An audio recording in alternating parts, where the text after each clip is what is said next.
Halo kawan-kawan, selamat datang di Oman. Oman adalah salah satu negara dengan bentuk sistem pemerintahan kesultanan. Secara resmi Oman terletak di pantai tenggara Semenanjung Arabia, dan berbagi perbatasan darat dengan Saudi Arabia, Uni Arab Emirat, dan Yaman. Sementara itu dalam hukum zona ekonomi eksklusif, Oman juga berbagi perbatasan laut dengan Iran dan Pakistan. Karena berada di tepi laut, Oman memiliki garis pantai yang sangat panjang, yaitu sekitar 3.165 km. Oman adalah negara pertama dan tertua dalam mencapai kemerdekaan, namun mereka memiliki sejarah perjuangan yang sangat rumit. Untuk perlu diketahui, Kekaisaran Portugis yang terlibat dalam menjajah Oman, masuk dua kali antara tahun 1507 dan 1650, kemudian dilanjutkan oleh Kekaisaran Ottoman, pada tahun 1581 dan 1888, tapi untungnya tidak ada satupun dari negara itu, yang mengendalikan Oman secara utuh. Dan dari abad ke-17 sampai 18, Oman memperluas jalur perdagangan, sampai ke selatan Semenanjung Arab. Kisah zaman modern Oman dimulai pada tahun 1970, putra mahkota Qobus bin Syait, menggantikan kekuasaan ayahnya yang terlalu konservatif terhadap negara luar. Selain itu pendapatan dari sektor minyak, ia alokasikan untuk membangun berbagai macam infrastruktur, mulai dari pendidikan, kesehatan, dan jalan raya. Oke, mari kita mulai tur singkat ini dari ibu kota Oman Muscat. Jika kita berkunjung ke sini, di bandara, yang terletak 30 menit dari kota, tentu kita mencari tumpangan untuk sampai ke daerah yang dituju. Namun sebaiknya jika tidak ada sanak saudara di sana yang menjemput, mau tidak mau kita harus sewa mobil, karena angkutan umum seperti bus atau taksi hampir tidak ada. Muscat adalah ibu kota negara Oman, dengan populasi 1,3 juta jiwa. Terdapat gedung modern yang terpampang sepanjang jalan, pusat perbelanjaan kelas atas, dan benteng Portugis yang menjulang tinggi. Kota ini terbagi atas beberapa wilayah yang berbentuk distrik, seperti salah satu distrik yang bernama Matra. Di sini adalah salah satu daerah favoritnya para turis. Bayangkan saja, hanya dari kunjungan turis lewat pelabuhan, tiap tahun jumlah turis yang datang rata-rata sebanyak 500.000 pengunjung. Salah satu daya tarik di sini, adalah tempat kediaman Sultan berusia 200 tahun, dan jika kita berkunjung ke museum, banyak terdapat barang-barang, yang menjadi simbol sejarah peradaban di Oman. Muscat adalah kota kelas atas, dan memiliki gedung opera, didirikan oleh Sultan Qobus, karena ia penggemar seni dan musik klasik. It's really clear, use a lot of mics and speakers. Okay, so if you sit on the front line. Tidak lengkap rasanya jika di Oman, kita tidak membahas masjid, karena Oman memiliki beberapa masjid, seperti Masjid Al-Qurum. Masjid ini menghabiskan 300.000 batu pualam dalam pembangunan, terlihat kondisi masjid yang indah dan modern. Sebelum ke kota selanjutnya, di Muscat ada salah satu tempat yang bernama Waterfront. Di malam hari kita akan bisa melihat begitu banyaknya mobil mewah.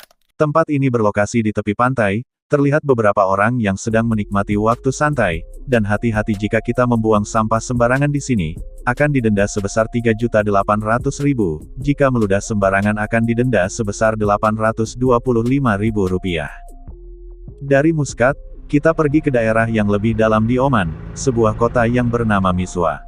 Sebaiknya kita pergi dalam waktu cepat jika ingin berkunjung melihat pasar kambing yang dibuka pada jam 6 pagi setiap hari Jumat. Di pasar ini seluruh petani dan peternak berkumpul menjual hewan peliharaannya, atau menjual obat-obatan, dan makanan untuk kambing. Di kota Miswa, kita juga bisa berkunjung ke salah satu benteng prasejarah, yang dibangun pada tahun 1688. Sekarang benteng ini sudah beralih fungsi menjadi gedung nasional.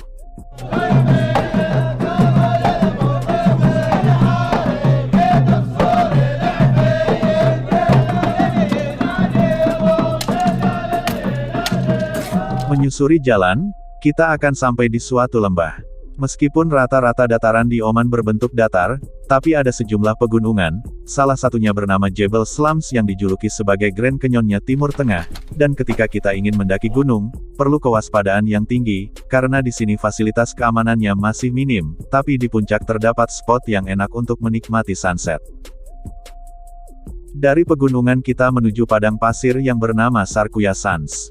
Di sini rata-rata mobil yang digunakan adalah jenis Toyota Land Cruiser, karena jalanannya sangat bergelombang. Terdapat hotel yang berada tepat di tengah padang pasir. Hotel ini mempunyai satu ciri khas yaitu adanya binatang langka yang dilindungi secara nasional, dipelihara di hotel ini bernama Oryx.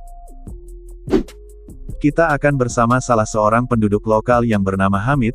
Hamid akan mengantarkan kita menuju suatu tempat, yang terletak di sebelah barat daya gurun pasir. Tempat ini adalah daerah suku tradisional di Oman, yang bernama suku Badui.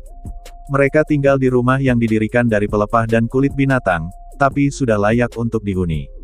Sedikit informasi, suku Badui adalah orang-orang yang dinyatakan dalam hadisnya Nabi Muhammad SAW, sebagai tanda akan datangnya hari kiamat. Selanjutnya, mari pindah 1000 km ke selatan negaranya Oman, sebuah kota yang bernama Salalah. Kita bisa pergi naik pesawat, tapi jika ingin menikmati keindahan jalanan di Oman, dengan landscape datarannya yang datar, serta pemandangan yang tidak terbatas, lebih baik kita berkendara menggunakan mobil. Kota ini berpenduduk 700.000 jiwa, dan dianggap sebagai ibu kota pariwisata di Oman. Salalah terkenal dengan dupa dan kemenyan, juga berlimpah dengan pohon kelapa, pantainya yang sangat indah dan perairan yang dipenuhi kehidupan satwa laut. Ada suatu musim di sini, di mana pada waktu ini banyak orang-orang dari Teluk Persia akan datang berkunjung. Secara lokal musim ini dikenal dengan sebutan musim Harif, yang berlangsung dari bulan Juni hingga September. Musim ini adalah musim gugur, dan pada saat itu kita akan bisa melihat banyaknya binatang yang bermigrasi, dan air terjun hutan berangkai yang terbentang sangat indah di pinggiran jalan.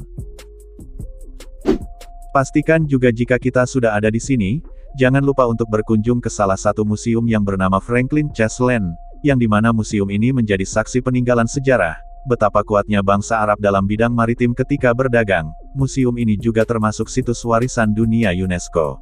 Terkenal akan perdagangan pada abad 17 dan 18, masyarakat Oman pada waktu itu rata-rata menjadikan kemenyan sebagai komoditi ekspor utama. Pelabuhan di Salalah termasuk salah satu pelabuhan yang tersibuk di semenanjung Arab. Dengan pengolahan minyaknya, pelabuhan ini sudah mampu mengirimkan berjuta-juta barel minyak ke selatan India, Afrika Timur, dan Cina. Pelabuhan ini juga terkenal dengan sebutan peti emas. Kita mampir dulu ke salah satu toko yang menjual olahan daging ikan. Olahan ini adalah daging ikan yang dicampur daging sapi kemudian diasapi. Terlihat begitu sangat menggiurkan. Dalam bidang pertanian, Salalah terkenal dengan produksi semangkanya yang berkualitas. Masuk ke dalam pasar kita akan bisa melihat berbagai macam buah yang dijual di sana. Sangat beda dengan pasar yang ada di Indonesia. Pasar ini sangat bersih dan teratur. Tiap bagian di dalam pasar disusun sedemikian rupa, sehingga para pengunjung betah, dan merasa lebih nyaman.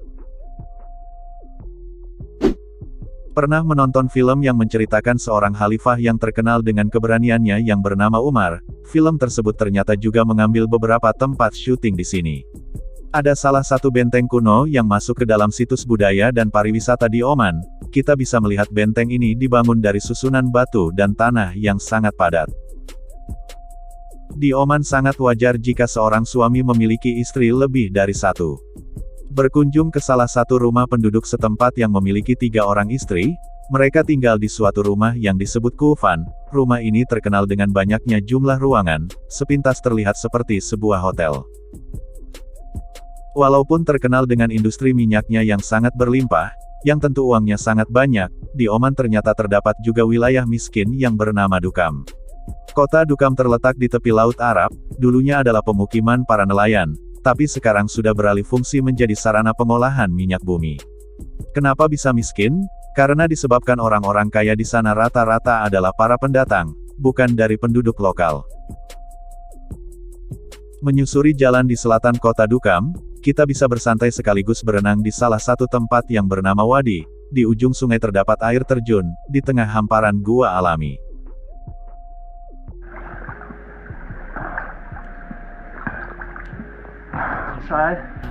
Let's do it.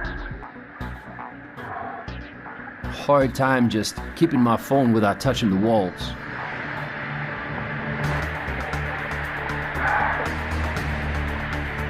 Selanjutnya kita ke salah satu kota yang bernama Sur. Sur adalah kota yang sangat sibuk, mereka memiliki tradisi yang panjang, karena kota Sur banyak memiliki bukti prasejarah terhadap peradaban kuno bangsa Arab. Sedangkan industri utama yang ada di kota Sur, bukanlah minyak bumi, tapi pembuatan kapal laut. Pernah dengar Sinbad si pelaut dari cerita negeri 1001 malam? Di sini adalah tempat pelaut itu tinggal. Ketika menyusuri jalanan di Oman, ada beberapa tanda atau rambu lalu lintas yang harus diperhatikan, seperti tanda jalanan bukit pasir, di mana di sini Anda harus pelan-pelan karena jalanannya banyak ditutupi pasir. Atau tanda ini, di mana banyak unta yang berkeliaran sepanjang jalan. Oman memiliki cadangan minyak yang cukup besar. Di dunia, Oman menempati peringkat ke-23 sebagai negara dengan cadangan minyak terbanyak. Harga minyak di sini relatif murah, hanya $0,62 atau sekitar Rp10.000. Oman juga berperan sebagai penghasil kurma terbanyak nomor 3 di semenanjung Arab. Secara global, pertanian di Oman juga menghasilkan jeruk nipis dan biji-bijian. Mata uang lokal di sana disebut dengan rial Oman. Mata uang ini lebih kuat 2,6 kali dari dolar. Jika $1 adalah 15.000, maka 1 rial Oman sama dengan 38.000. Seperti Teluk Persia lainnya, Oman memiliki salah satu iklim terpanas di dunia. Hanya sedikit terjadinya hujan di sini, yaitu terjadi pada bulan Februari. Ada banyak keuntungan menjadi warga negara di Oman, yaitu gratisnya pendidikan dari taman kanak-kanak sampai ke perguruan tinggi. Selain itu, pemerintah juga memberi masyarakatnya tanah untuk membangun rumah yang luasnya sekitar 600 meter persegi. Industri pariwisata di Oman menempati nomor 2 dalam hal pendapatan negara. Ada beberapa poin yang ditekankan di sini, yaitu keramahan penduduk lokal, tertib dan aman, serta fasilitas yang sangat lengkap. Tidak heran beberapa orang asing yang datang ke sini memutuskan untuk tinggal dan menetap. Makanan di sini didominasi oleh daging unta, karena memang menjadi makanan favorit di sini. Penyajiannya dikemas dalam bentuk kebab, dan pastinya sangat enak lagi menyegarkan. Konstitusi di Oman bersumber sepenuhnya dari kitab suci agama Islam yaitu Al-Quran, dan peraturan syariah yang ditetapkan sangat begitu efektif, karena negara Oman termasuk salah satu negara paling aman di dunia. Itulah gambaran bagaimana kehidupan masyarakat di negara Oman. Semoga kalian semua suka sama videonya, dan kita sama-sama berdoa, semoga suatu saat bisa berkunjung ke negara minyak ini, Oman.